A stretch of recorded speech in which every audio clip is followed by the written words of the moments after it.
देखा भी 2 मिनट हुई, 4 हुई, 5 होगी, 10 मिनट जब होगी, आवाज लगाई रहा शेख फरीद, हुक्का भरला बेटा, आवाज नहीं आई। थोड़ी देर बाद से फिर लगाई आवाज, तीसरी आवाज फिर लगाई रहा, कित मर गया तू शेख फरीद, कहाँ मर गया तू आज। तब उसने सुनी, गुरुजी तो भाई नाराज हो रही है, वो दूर से ही कहता, आ गया गुरुजी, आ गया गुरुजी। बोला के बात होगी थी, गुरुदेव अग्नि बुझ गई आज और गांव से दौड़ के लाया। अका अच्छा बेटा कोई बात नहीं, रख दे, हुक्का भर का तो पी गस हो गया। और वो जाकर अपना एकांत में लेट गया। माई ने सोची जे अब जाऊंगी तब ना जाने महात्मा के कह देगा, सुबेरे तक कुछ उनका गुस्सा कम हो लेगा। उसने सोचा था यो चेला जाकर बताओगा, वो लाल पीला होया पाओगा। वह माई सुबेरे मटके के कापण पर ढक्कन पे वह आंख रख कर लेगी और कहने लगी, महाराज जी मेरे पे गलती होगी, सारी कहानी बताई, ऐसे ऐसे आपका शिष्य गया था और आग अग्नि मांगे था और मैं दुखी हो रही थी, महाराज जी मेरे से गलती से निकल गया, तू आंख फुड़वा ले। आपके चेले ने आंख निकाल के दे दी या रखी। तो उसने सोचा रहे शेख फरीद गया था, वो बुलाओ भाई शेख फरीद। बाज जाया, कहाँ जी, कि ये क्या कहानी है, क्या हो गया था बेटा। कुछ नहीं गुरुदेव, आपके होते क्या हो सकता आपके दास को। अरे ये माई क्या कह रही है। तब उसने कहा, माई कहने लगी, सचमुच ये ऐसे आंख निकाले, ये पट्टी बांध रहा है गुरुदेव। बोला रे सचमुच। गुरु कहने लगा, खोल इस पट्टी को। पट्टी खोली तो आंख साबित पाई, पूरी आंख पाई उसकी शेख फरीद की, लेकिन थोड़ी छोटी थी। अब पुण्यात्माओं, इस कहानी का, इस कथा का जो निष्कर्ष निकलेगा उस पे ध्यान देना। अब इतने सिद्ध पुरुष होकर भी वो मोक्ष प्राप्त नहीं थे, मोक्ष की साधना नहीं थी। परमात्मा कहते हैं, परमेश्वर अपनी अमृतवाणी में, कि ऐसी ऐसी 24 सिद्धियां भी आपके पास आ जावें तो अगर सत साधना नहीं है तो भी आपका जीवन व्यर्थ है। अब क्या हुआ, अब इस बात से और आसपास खूब महिमा होगी उस संत की, ऐसा संत है, ऐसा संत, ऐसा हो गया, ठीक। कुछ दिनों के बाद उसकी मृत्यु होगी संत की, उस महात्मा की। शेख फरीद तो भक्ति के लिए निकला था और वो तपस्या की मार्ग बताता था। अब जो गुरु था वो साधना बताता था कि तप करो, कष्ट दो शरीर को ज्यादा से ज्यादा, तब तुम्हें परमात्मा प्राप्ति होगी, दर्शन होंगे, दीदार होंगे अल्लाह के। अब शेख फरीद वह आश्रम को छोड़ गया, क्योंकि वहां गद्दी के भूखे थे, उनको गद्दी नहीं चाहिए थी। वहां जाकर दूर साधना करने लग गया। अब उसने ये सोचा था कि गुरुजी ने बता रखा है कि ज्यादा से ज्यादा तप करेगा, शरीर को कष्ट देगा भगवान, तब तुम्हें दर्शन देगा। 12 वर्ष में उसने 50 किलो अन्न खाया। 12 वर्ष में 50 किलो अन्न। अब देख लो पुण्यात्माओं, एक दिन का कै ग्राम पड़ेगा उसने। एक दिन में 360 वर्ष, और 12 वर्ष में देख लो कितना होगा। अब पुण्यात्माओं, ऐसा अल्पाहार करने से उसका शरीर कमजोर घना हो गया, और बाहर बैठे तो कौवे आ जा उसको मृत समझ कर उसकी आंखों को खाने के लिए। और कौवों से वो कहता, शेख फरीद जब कौवे आकर बैठ के माथे पे हाथ पर अल्लाह नहीं नो बढ़िया बाहर लेटा हुआ। कभी कुएं में 12 वर्ष लटका करता वो, 12 वर्ष कुएं में लटका उल्टा, ऊपर वृक्ष की डाले का रस्सा बांध के, पैरों का बांध के नीचे लटकन लाया गया। 12 वर्ष तक कुएं में लटका वो। कभी कभी बाहर आ जाता था, थोड़ा बहुत घूम फिर लेता, फिर लटक जाता था। बाहर लेटा हुआ था, कौवे आगे। कौवे ने सोचा ये व्यक्ति मरा हुआ है, शरीर पर कहीं मांस नहीं, कति हार्ड अस्थि पिंजर दिखाई दे। कौवे बैठ गए माथे पे कि इसकी आंख खा लेंगे, आंखों में है थोड़ा बहुत मांस। जब वो कौवे आकर बैठे, शेख फरीद ने कहा कि कौवो भैया मेरे शरीर पर कहीं मांस तुम्हें मिल जाए वो खा लो, अपना पेट भर लो, पर मेरी आंखें मत खाना, हो सकता है मुझे भगवान का दीदार हो जाए, मेरी आंखें ना खाना, मुझे भगवान के दर्शन की आशा है। यूं कह के फूट फूट कर रोने लग गया कि भगवान मिला नहीं, सारा जीवन व्यर्थ हो गया, अब पता नहीं कितने दिन का जीवन है। तो सोचा कि अगर बाहर ज़्यादा रहूँगा तो ये कौवे फिर खा जाएंगे। कि धीरे धीरे ऊपर रस्सी बांध ली और धीरे धीरे अभ्यास हो रहा था, पकड़ के लटक गया और फूट फूट कर रो रहा कि भगवान अल्लाह के दर्शन हुए नहीं आपके, और जीवन अंत हो गया। कौन सी त्रुटि बनी मुझ पापी से, गुरुजी ने जो बताया था मैं सब कर रहा हूं।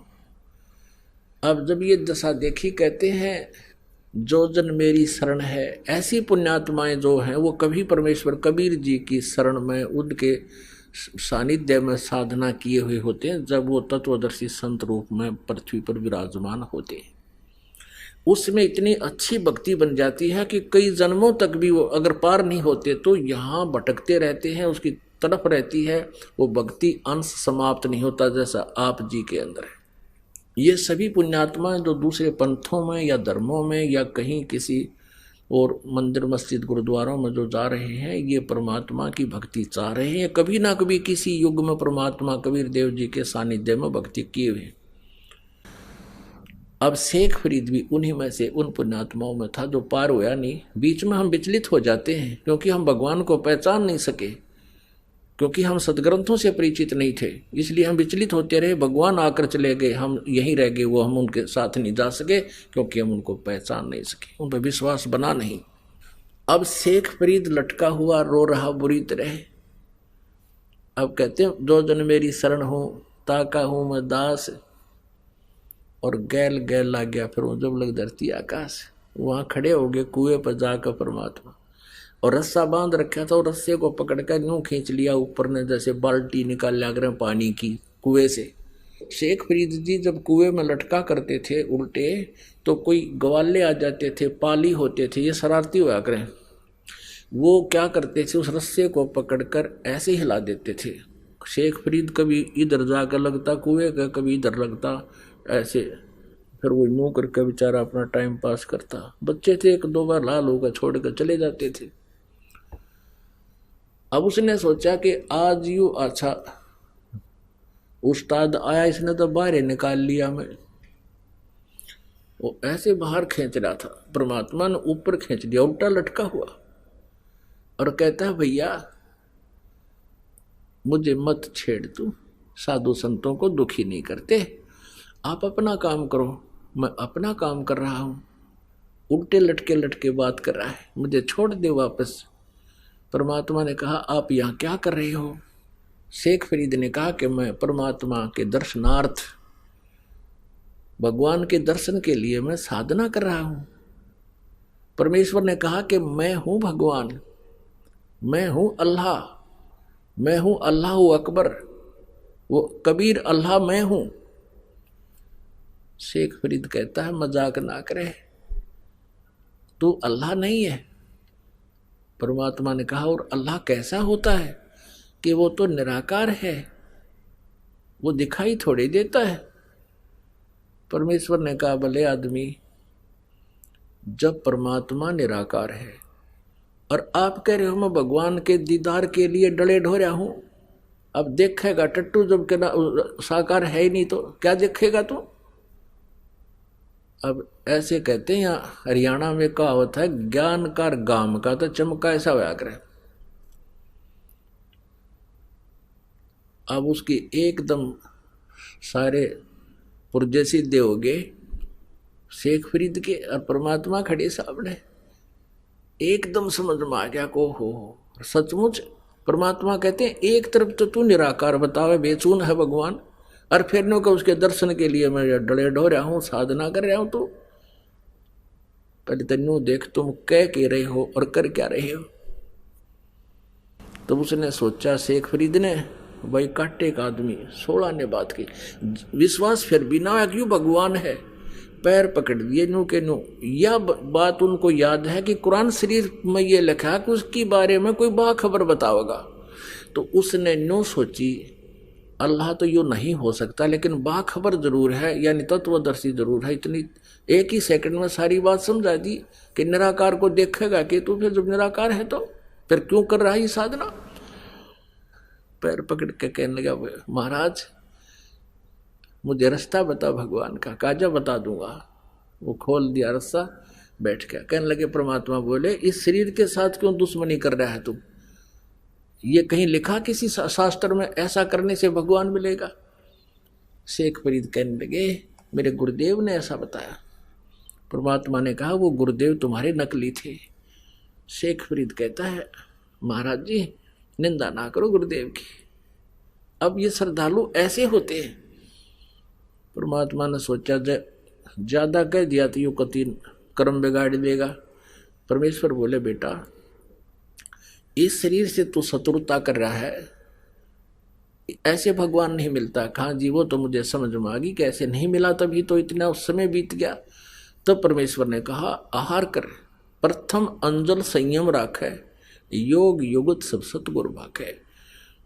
थोड़ा खावे अवश्य खावे, ज्यादा भी नहीं खावे कि लटके आए जहाँ पेट भर कर कति दड़ी पक्का खा ले, और इतना भी नहीं खावे कि आंत मुस जा और उस कोडा हो जा शरीर।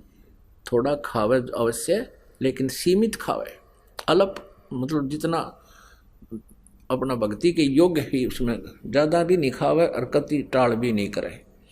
तो धीरे धीरे उसको खाना मालिक ने शुरुआत करवाई, फल आहार करवा कर फिर कहा भोजन कर और कर भक्ति, मैं बताऊं तेरे को मंत्र ऐसा कर। तब उस शेख फरीद का कल्याण हुआ।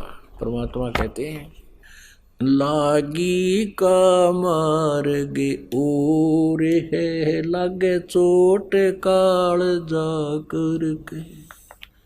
लागी का मार्गे ओर है, लागे चोट काल जाकर के, लागे चोट काले जाकर के।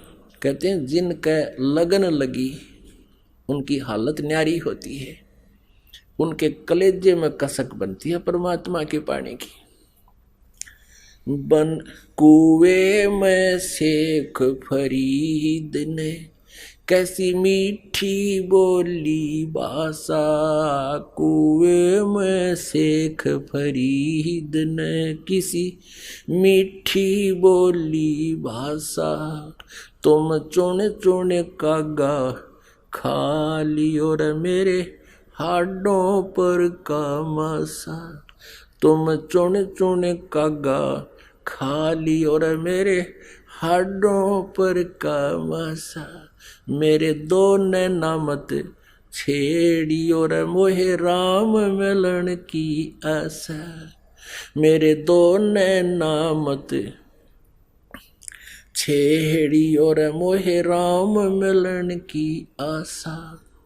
जिन करी तपस्या घोर थी वो ओए आसरे अर्क, वो ओए आसरे हर्क, वो ओए आसरे अर्क। लागी का मार्ग लग चोट काल जा कर को, लग चोट काल जा कर के।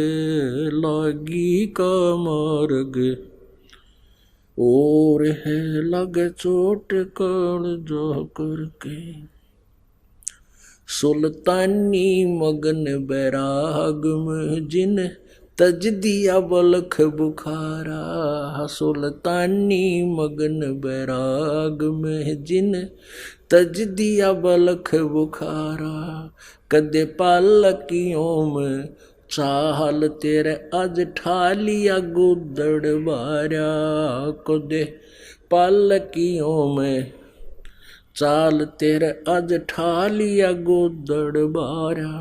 सब संगी छोड़ी रोवती रोवे था कुण बासारा। सब संगी छोड़ी रोवती रोवे था कुण बासारा।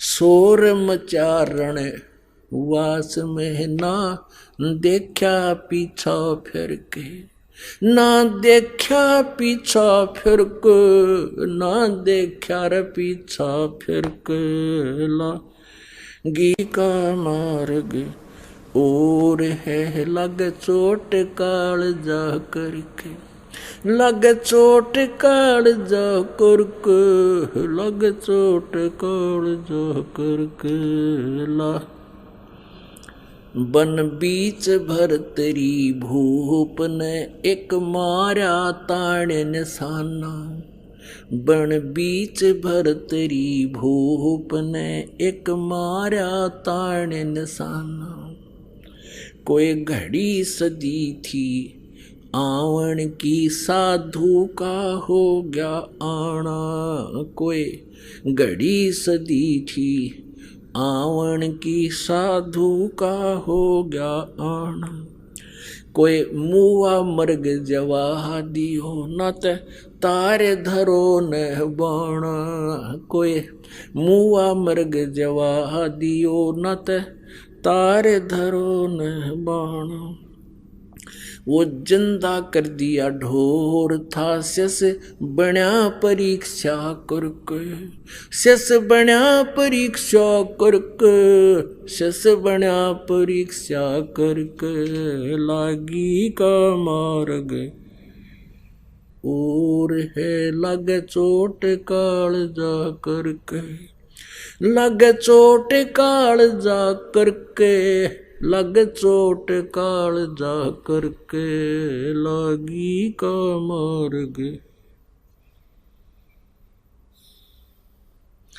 गोपी चंद जोगी हो गए जिन ले लिया भगमा बाणा, गोपी चंद योगी हो गए जिन ले लिया भगवा बाणा, गुरु महल जनाने भेज तेरा बिक डोढ़ी पे अलख जगाना, गुरु महल जनान भेज तेरे डोढ़ी पे अलख जगाना, भोजन 3600 छोड़ के भिक्षा का भोजन खाना, व्यंजन 3600 छोड़ कर भिक्षा का भोजन खाना, तन पड़ गया कमजोर था ना खाया उदर भर के, ना खाया उदर भर के, ना खाया रे उदर भर के, लागी का मार्ग और है लग चोट काल जा करके, लग चोट काल जा करके, लग चोट काल जा करके, लागी का बाजीद कहे उठाओ ऊंट को, लोग कहें ये मुआ, बाजीद कहे उठाओ ऊंट को, लोग कहें ये मुआ, रही कुछ नक्सक बिगड़या है नहीं बाजीदा अचरज हुआ, कुछ नक्सक उठन आड़ी चीज रही ना गया ओढ़ सलानी सुआ, रही उठन वाली चीज नहीं गया ओढ़ सलानी सुआ, कुछ नक्सक बिगड़या है नहीं बाजीदा अचरज हुआ, कुछ नक्सक बिगड़या है नहीं बाजीदा अचरज हुआ, जिन किया अचंबा घोर है तजा राज काल से डर के, तजा राज काल से डर के, तजा राज काल से डर के, लागी का मार्ग और है लग चोट काल जा करके, लागी का मार्ग और है लग चोट काल जा करके, लग चोट काल जा करके, लग चोट काल जा करके, पीपा दरिया में कूद गए जिन कसी करी डेठाई, पीपा दरिया में कूद पड़े रजिन कैसी करी डठाई। वो नर पाड़ा जीत गए जिन सिर धड़की बाजी लाई। वो नर पाड़ा जीत गए रजिन सिर धड़की बाजी लाई। कह मंगलानंद चेतियो तुम सोच समझ मेरा भाई। कह मंगलानंद चेतियो रे तुम सोच समझ मेरा भाई। बिन चेत्य ये झूठा शोर है कुछ जाइयो शुक्र करके। कुछ जाइयो शुक्र करके। कुछ जाइयो रे शुक्र करके। लगी कमरगे और है लगे चोट काल जा करके। अपन आत्माओं ये महापुरुषों की गिनती कराई है इस कवि ने, और इसमें उन महापुरुषों का ज्ञान दिया है जिन्होंने परमात्मा के लिए समर्पण किया। अब परमेश्वर कबीर जी कहते हैं ये बातें कहन सुनन की नहीं है, ये कर पाड़न की है। ये गान बजान और कहन सुनन तक सीमित नहीं रखना है, ये ऐसे करना पड़ेगा। और अब कितना आसान तरीका है, परमात्मा के पाने के लिए युगों से प्रयत्न चल रहा है।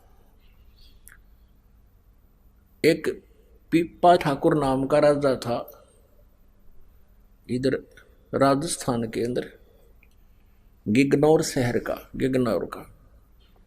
वो दुर्गा का पुजारी था और उसको दुर्गा जी जो है साक्षात दर्शन देती थी। और एक दिन रामानंद जी चले गए उधर, क्योंकि रामानंद जी को परमेश्वर कबीर जी के ज्ञान का परिचय हो गया था।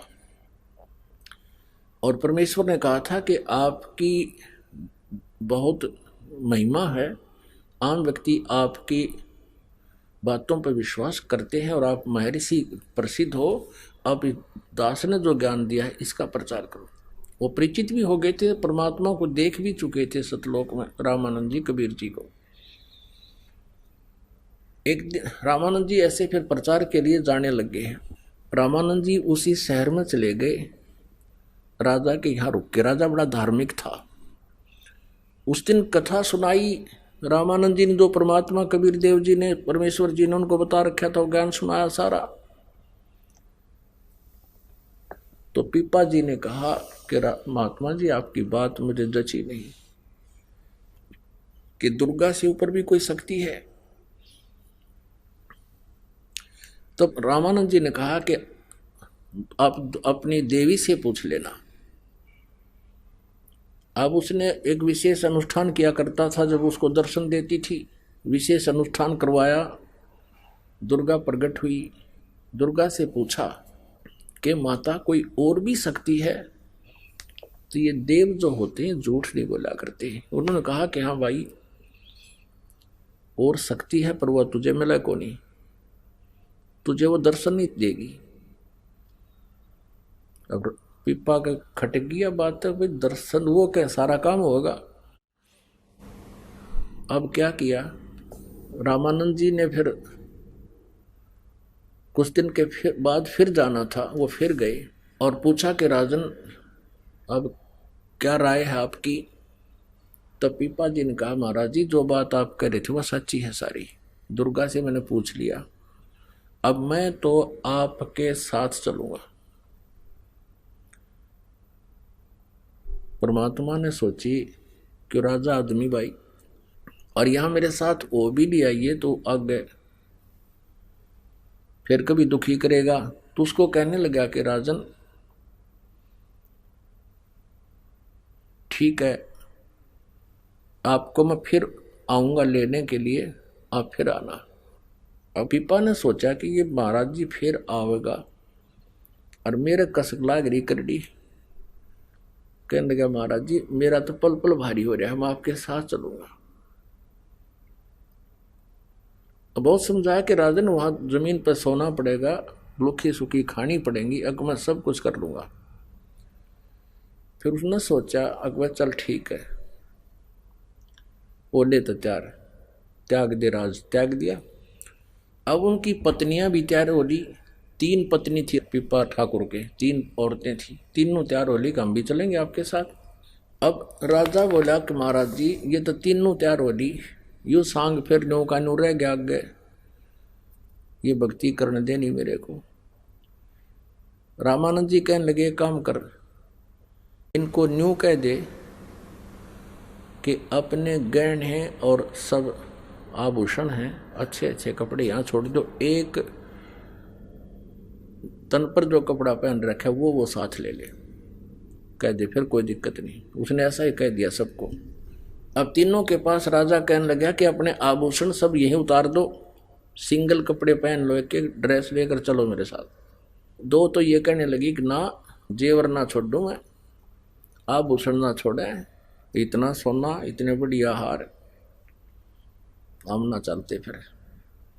वो तीसरी का नाम सीता था। सीता ने सब आभूषण उतार कर वहीं रख दिए, सिंपल साड़ी पहन ली जो सिंपल सी, और वो तैयार हो ली। अब राजा वापस आया, गुरुजी बैठे थे अलग स्थान पर बाहर। कहने लगे गुरुदेव 2 आपत्ति तय टल गई, एक रहेगी वह तैयार हो ली। क्योंकि रामानंद जी को पता था कि स्त्री को अपने आभूषण जानते ही प्यारे होया करें, और जिन आभूषण भी त्याग दिए तो वो भक्ति में बाधक नहीं हो सकती, वो पुण्य आत्मा है। और जब ये त्याग देंगी तो ठीक है, कोई दिक्कत को नहीं, फिर भक्ति कर लेंगी। और जब ये आभूषणों की चपटी है तो वहां पार पड़े को नहीं, आभूषणों की चपकी रहेंगी तो ये भक्ति की योग्य नहीं है। तो 2 तो नाटकी साथ चालन तो मना कर दिया, एक फिर भी तैयार हो ली। तब रामानंद जी ना के बता के भगवान 2 तट लगी, एक अब भी रहेगी। रामानंद जी कहने लगे मैं चलता हूं तेरे साथ। रामानंद जी ने कहा कि बेटी ये देखो हमारे साथ चलेगी, वहां 100 तरह के व्यक्ति होते हैं, कोई बुरा कहेगा, कोई भला कहेगा, बदतमीजी करेंगे, आप यहीं रहो। अक नहीं महाराज जी, मुझे भी आत्म कल्याण कराना है। तो रामानंद जी कहने लगे बेटी हमारे साथ चलना है तो कति निवस्त्र होकर चलेगी। अब सीता बोली जी ठीक है। जब वो साड़ी लागी उतारन, कब लो, तब कहने लगे बेटा बस बस बस। तब रामानंद जी कहने लगे, रामानंद जी ने कहा पीपा जी से कि ले ले इस बेटी ने साथ, या तेरा बाधक नहीं पड़ेगी, सहयोग देगी, इसलिए तो कुर्बान होगी है सब कुछ। और लोक लाज मर्याद जगत की तरण जो तोड़ बगावे, जब कोई राम भगत गत पावे। तो दोनों चले गए, रामानंद जी के वहां रहने लगे। रामानंद जी कहीं बिहार पर चले गए बाहर घूमने के लिए, दूसरी तरफ सत्संग करने के लिए। उनको कहा कि तुम यही रहना, मैं 10-15 दिन में आऊंगा। वो दोनों जने आश्रम में छोड़ दिए। उन्होंने सुन रखा था कि भगवान कृष्ण जी की द्वारका जलमग्न होगी, जल में डूबगी। वो दोनों सीता और पीपा दोनों घूम रहे थे, पति पत्नी यानी भक्त भक्तनी। वहां एक पाली था, उससे पूछा कि कहते हैं भगवान श्री कृष्ण जी की द्वारका थी यहाँ पर, क्या अब भी भगवान यहाँ रहते हैं? पाली बोला हाँ यहीं रहते हैं, ये अंदर है, इसमें इस दरिया के अंदर है। अब उन्होंने दोनों ने सोचा कि गुरुजी हमें तब तक भगवान को मिलाते हैं, बोले बाले होते हैं भक्त। उसने कम्मे आदमी की बातों में विश्वास कर लिया कि यहाँ है भगवान की द्वारका नीचे। ग्वाल बाल भी है वहां पर, खूब खेलते हैं वहां पर। दोनों ने सलाह मिला ली, गुरुजी हमें तब तक अब तक यहाँ भगवान से मिलाते हैं। चलो, दोनों ने सोचकर कदम छलांग लगा दी दरिया में। अब परमेश्वर कबीर देव जी ने उस दरिया के अंदर ही द्वारका रच दी उन भक्तों के लिए। अब 7 दिन वहां रहे, ग्वाल बाल भी तैयार कर दिए, के लागे भगवान ने, और श्री कृष्ण का रूप बना के वहां घूम रहे हैं। 7वें दिन वो चलन लगे वापस, भगवान हम जाओ, हमारे गुरु जी आने वाले हैं। तब कहते हैं श्री कृष्ण रूप में परमेश्वर पूर्ण ब्रह्म ने एक अंगूठी निकाल कर दे दी और पीपा जी को परा दी। उस पर लिखा था कृष्ण। अब कहते हैं क्रय करावा साइया, कबीर परमेश्वर ही तीनों लोकों में प्रवेश करके सबका धारण पोषण करता है, यानी सबका जो भी कार्य है वही करता है। अब वो स्वयं अपनी महिमा नहीं कराता।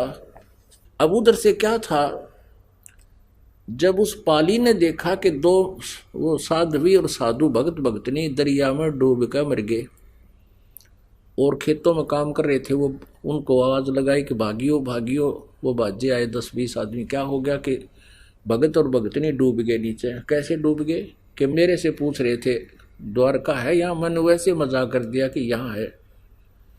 उन्होंने आपस में सलाह करी चलो भगवान के दर्शन कराते हैं, दोनों छलांग लगा के डूब कर मर गए। तब उन खेतों और व्यक्तियों ने कहा तेरा भलाओ तनियो के कर दिया नालायक, साधु संत भोले बाड़े हुआ करें। वो बहुत दुख पाया, भाई बड़ी गलती बनी है। तो अब 7वें दिन वो पाली वहीं घूम रहा और पश्चाताप कर रहा कि के बनी। वो दोनों निकले नीचे तो अब वो डर गया कि ये भूत कितना है गे। पाड़ी ने सोचा भाई यो क्या, ये तो कति साथ में आखड़े हो एकदम, भागण जोगा भी ना रहा। फिर कहा रे हिम्मत सी करके कहा कि आप जीवित कैसे हो गए। वो कहने लगे आप मरे कहाँ थे कि दरिया में डूबे नहीं तुम। डूबे वो जो भगवान का भक्ति नहीं करता। हम तो भगवान से मिलकर आए हैं, श्री कृष्ण के साथ घूमे फिरे, वहां ग्वाल बालों से खेले कूदे। अब उनको निकला देख के उन्हें फिर आवाज लगा दी भाजो भाजो बाबा बाबा। वो दोनों जीवित पा गए। वो फिर भागे और दूसरे। उन्होंने पूछा सचमुच तुम कहाँ गए थे, 7 दिन जीवित कैसे रहे। वो कहे हम मरे ही नहीं।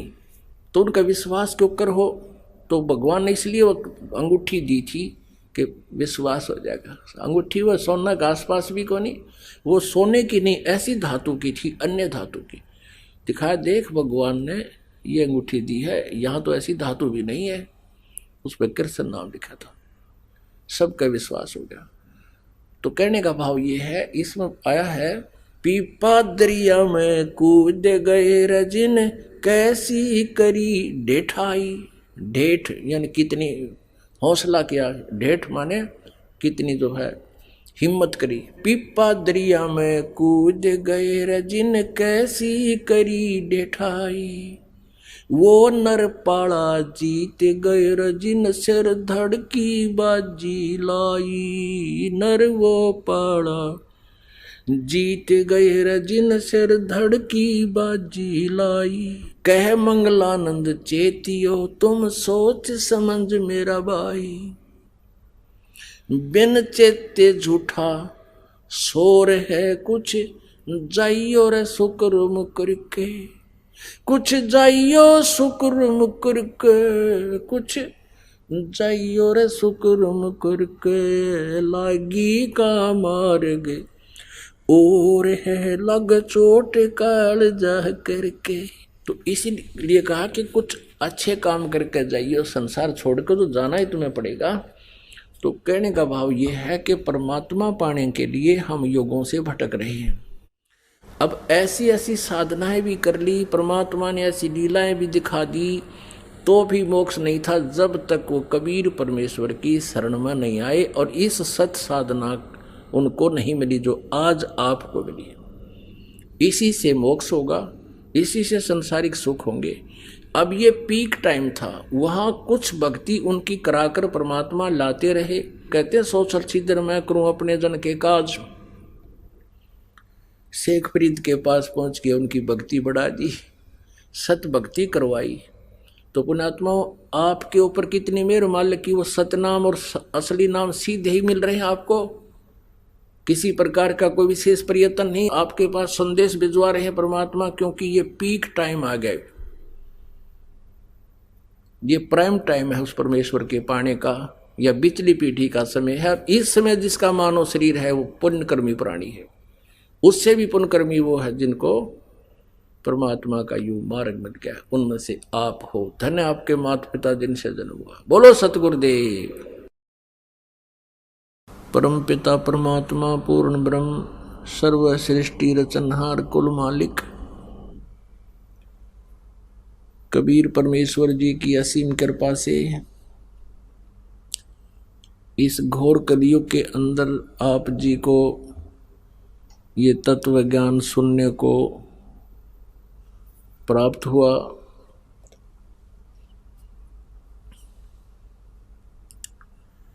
पुण्यात्माओं, परमेश्वर कबीर देव जी, कबीर परमात्मा जी ये वो परमेश्वर हैं, वे वो शक्ति हैं जिन्होंने सारे ब्रह्मांडों की रचना की, और ये वो भगवान हैं, ये वो परमात्मा हैं जिनको परमात्मा कहा जाता है। ये वही हैं जिनको परम अक्षर ब्रह्म कहते हैं, और यही परमात्मा परम अक्षर ब्रह्म इस कलयुग के अंदर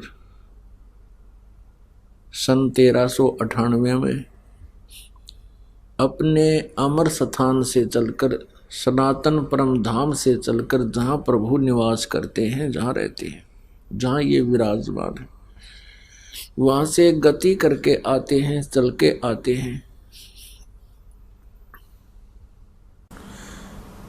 उसी प्रकार वो अपने गुण अनुसार, अपनी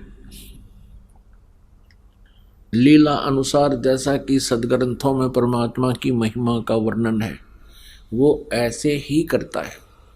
उसी आधार से वो परम अक्षर ब्रह्म, जिसके विषय में गीता ज्ञान दाता 8वें अध्याय के 3 श्लोक में कहता है, वो परम अक्षर ब्रह्म है, जो गीता ज्ञान दाता से भी भिन्न है। अर्जुन ने 8वें अध्याय के प्रथम मंत्र में पूछा था कि हे प्रभु, आपने गीता जी अध्याय नंबर 7 के श्लोक 29 में जिस तत्ब्रह्म के बारे में कहा है कि तत्ब्रह्म, उस ब्रह्म को तथा सारे अध्यात्म ज्ञान को तथा सभी कर्मों को जो जानता है, वो केवल जरा और मरण से छूटने का ही प्रयत्न करता है। जरा मीन वृद्ध अवस्था, बुढ़ापा, बुढ़ापे का जो दुख, और मृत्यु, इन दोनों से छूटने का प्रयत्न करता है। वो किम तत्ब्रह्म, वो तत्ब्रह्म कौन है, क्या है? गीता ज्ञानदाता ने अध्याय नंबर 8 के श्लोक नंबर 3 में कहा कि वो परम अक्षर ब्रह्म है। श्रीमद् भगवद गीता अध्याय नंबर 15 के श्लोक नंबर 1 से 4 में तत्वदर्शी संत की परिभाषा बताई है कि वो उल्टे लटके हुए संसार रूपी वृक्ष के सभी विभागों को जानता है, सवेदवित, वो तत्वदर्शी संत है। गीता जी अध्याय नंबर 4 के श्लोक नंबर 34 में कहा है कि जो अध्याय नंबर 4 के श्लोक नंबर 32 में ब्रह्मण मुखे सच्चिदानंद घन ब्रह्म की वाणी में विस्तार से कहे गए हैं सभी आध्यात्मिक अनुष्ठान, उनकी जानकारी, सतभक्ति की का ज्ञान दिया गया है, वो तत्व ज्ञान है। चौथे अध्याय के 34 में कहा कि उस तत्व ज्ञान को तत्वदर्शी संतों के पास जाकर समझ, उनको दंडवत प्रणाम कर, उसके पश्चात वो तत्वदर्शी संत तुझे परमात्म तत्व का ज्ञान बताएंगे। तो परमात्मा इस गीता ज्ञानदाता से अन्य है, जो समर्थ है, उसकी जानकारी गीता ज्ञानदाता भी नहीं जानता। इसलिए 7वें अध्याय के 29वें श्लोक में कहा कि मेरे इस ज्ञान को आश्रित करके तत्वदर्शी संत की खोज जो कर लेता है, मेरे इस ज्ञान के आश्रित होकर, और जो जरा और मरण से छूटने का प्रयत्न करते हैं, 7वें अध्याय के 29वें श्लोक में, वो तत्व ब्रह्म को जानते हैं, सारे अध्यात्म ज्ञान से परिचित हैं, तत्व ज्ञान से परिचित हैं, और वो सभी कर्मों से परिचित हैं। गीता जी अध्याय नंबर 15 के श्लोक नंबर 1 में बताया है कि उस तत्वदर्शी संत की क्या पहचान है? उल्टे लटके हुए संसार रूपी वृक्ष को जो सभी अंगों सहित, विभागों सहित बताता है, स वेदवित, वह वेद के तात्पर्य को जानने वाला है, अर्थात वो तत्वदर्शी संत है।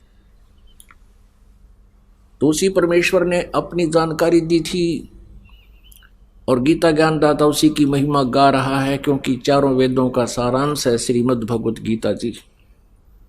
परमेश्वर ने कहा था, अक्षर पुरुष पेड़ है, निरंजन वाक की डार, तीनों देवा शाखा हैं, ये पात रूप संसार।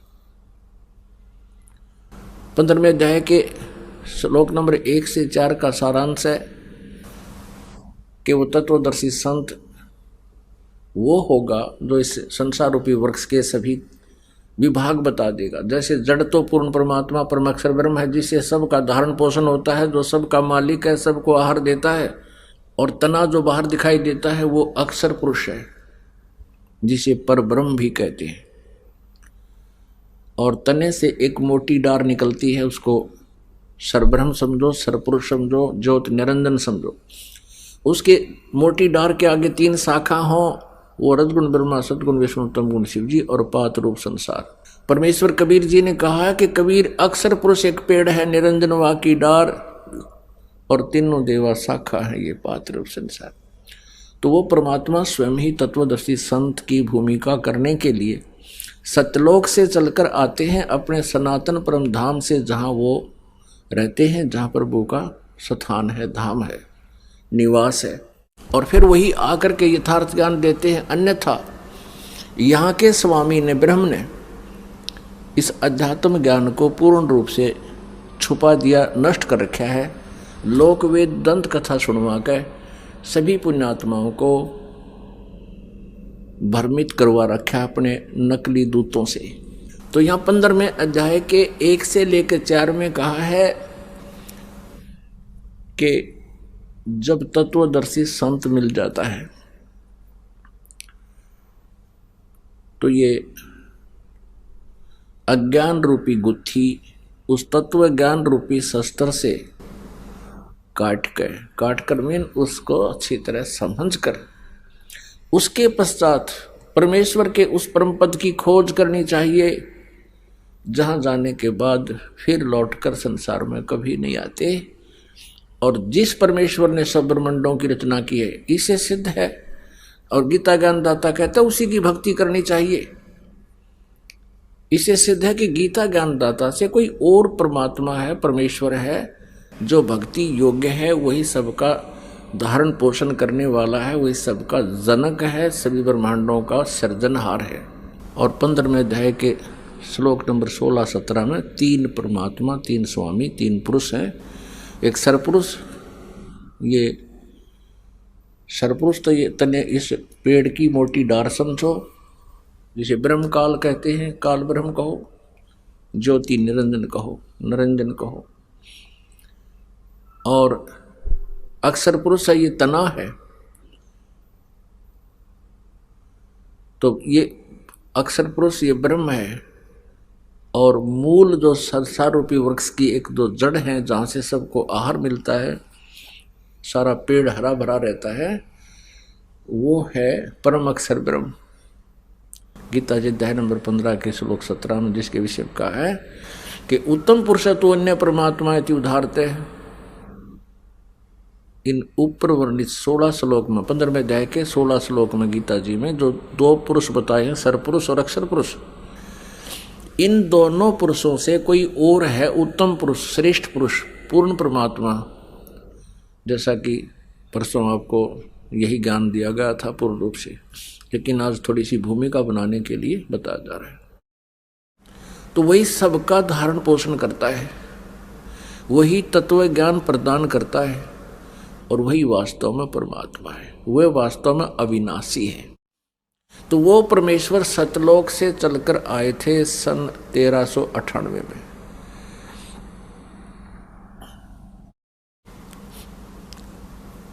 और काशी शहर में लहरतारा नामक एक तालाब के अंदर विकसित कमल के फूल पर वो परमात्मा नवजात शिशु का रूप धारण करके विराजमान हुए थे। ऐसी लीला वो प्रत्येक युग में करते हैं। उस परमात्मा के शरीर की 3 स्थिति है। ऋग्वेद मंडल नंबर 9, सूक्त नंबर 1, मंत्र नंबर 8 में और 9 में ये स्पष्ट किया है कि उस परमात्मा को उग्र गतियां प्रेरणा करती हैं, और जिस कारण से, यानी जब परिस्थितियां बहुत खराब हो जाती है इस पृथ्वी पर, धर्म का नाश हो जाता है, अधर्म की वृद्धि हो जाती है, उस समय वो परमेश्वर आते हैं और भासमान शरीर को वो प्राप्त करते हैं, यानी सुंदर शरीर होता है देखने योग्य। और वो परमात्मा 3 प्रकार से शरीर की स्थिति होती है उस भगवान की। एक तो सतलोक में रहते हैं वो, वहाँ उनका शरीर बहुत तेजों में, और दूसरा रूप बनाकर आते हैं तब वो एक युग में एक ऐसी लीला करते हैं जनसाधारण जैसी, जैसे नवजात शिशु का रूप धारण किया, कमल के फूल पर विराजमान होते हैं, वहाँ से निसंतान दंपतियों ने ले जाते हैं और फिर कंवारी गाय का वो दूध पीते। उस परमात्मा की शक्ति से कंवारी गाय दूध देती है और वो पिया करते हैं। ऐसी लीला, ऐसा ऋग्वेद मंडल नंबर 9 सूक्त नंबर 1 मंत्र नंबर 9 में भी प्रमाण है। ये वेदों को तो दास ने पढ़ा अभी ज्यादा से ज्यादा 10 वर्ष पूर्व, समझा वेदों को, और परमात्मा की महिमा ये दास लगभग सन 1988 से सुनता और सुनाता आ रहा है। और परमेश्वर की वाणी में, कबीर वाणी में, उनकी लीला में 600 वर्ष पहले लिखा कि प्रभु ने ऐसा किया था। तो परमात्मा ही ऐसी लीला करता है, इसके गवाह हमारे वेद हैं, वेदों में भी यही गवाही है। तो इससे सिद्ध होता है कि कबीर इज गॉड। कौन है वो कबीर? जुल्हा कबीर, जो बनारस में, काशी में आए थे और एक सुप्रसिद्ध कवि भी वो कहलाए। कवियों में से भी एक प्रसिद्ध कवि थे। ऐसा ही प्रमाण है वेदों में कि वो परमात्मा कवि नाम पदवी, क्योंकि अपनी वाणी को, अपने सच्चिदानंद घन ब्रह्म की वाणी को लोकोक्तियों के माध्यम से, दोहों के माध्यम से, शब्दावलियों के माध्यम से बोलने के कारण वो एक कवि भी कहलाता है। लेकिन वो होता है भगवान। पुण्यात्माओं, अन्य भी कवि हैं, वो भी प्रसिद्ध हैं, लेकिन उनकी वाणी में और परमात्मा की वाणी में बहुत अंतर है। परमेश्वर ने पूरी सृष्टि रचना बताई, अपने द्वारा रची हुई, और वेद गवाही देते हैं वो परमात्मा ऐसी लीला करता है, और वही कबीर देव जी ने ही की है। ऋग्वेद मंडल नंबर 9 सूक्त नंबर 96 के मंत्र 16 से 21 तक स्पष्ट किया गया है, हे परमात्मा आपका असली नाम क्या है वो बताइए। फिर 17-18 बताया कि उसका नाम कबीर है, और अपनी लोकोक्तियों के माध्यम से अपनी वाणी को, अमर वाणी को, सच्चिदानंद घन ब्रह्म की वाणी को बोलने से वो प्रसिद्ध कवियों में से भी एक पदवी प्राप्त करता है। लेकिन वो होता है परमात्मा, और वो तीसरे मुक्ति धाम में विराजमान है। और भी बहुत ढेर सारे प्रमाण हैं। परमात्मा नरवत, मनुष्यवत और अग्नि तनुर्वशी, वेदों में बहुत प्रमाण है कि परमात्मा शरीर है, उसका मनुष्य जैसा ही शरीर है। तो वो परमात्मा स्वयं ऐसी लीला करते हैं, एक जीवन ऐसा वो करते हैं। ऋग्वेद मंडल नंबर 1 सूक्त 31 मंत्र 17 में स्पष्ट किया है कि मनुष्यवत अग्नि, वह परमेश्वर मनुष्य की तरह एक जीवन ऐसे लीला करता है।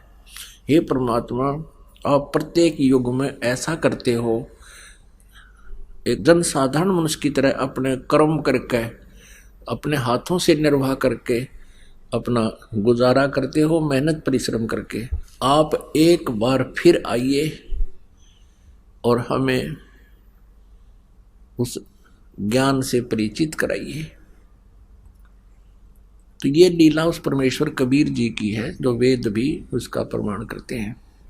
वही परमेश्वर अपनी उस लीलावत सन 1398 में अपने गुण के आधार से प्रकट हुए। नीरू और नीमा नामक जुलाहा दंपति धानक बरादरी के एक यानी कास्ट के वो मुसलमान जुलाहा दंपति उनको उठा ले गया, और लीलावत वहाँ बड़े हुए, उसी व्यवसाय को करने लगे जिससे वो जुलाहा कहलाए। लेकिन वो पूर्ण परमात्मा थी, वो परम अक्षर ब्रह्म है, थे और आज भी हैं और आगे भी वही है।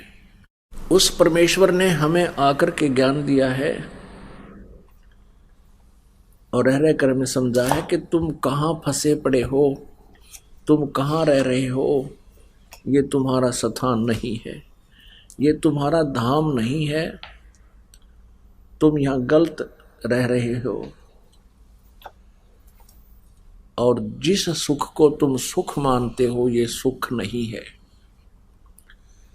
झूठे सुख को सुख कहे मान रे आमन मोदे, ये सकल चबीना काल कहा कुछ मुख में कुछ गोद। परमात्मा में याद दिलाते हैं कि ये झूठा सुख है जिसको तुम सुख मानते हो। जैसे हम किसको सुख मानते हैं, संतान हो जावे, संतान में भी हम पुत्र को ज्यादा जो है ना महत्व देते हैं। ये भी काल की एक भूल भुलैया है। अब समाज के अंदर ऐसा होता है, जैसा भी कोई रीति चल पड़ती है फिर हम उसी के भंवर में फंसे रहते हैं, उससे बाहर नहीं आ सकते।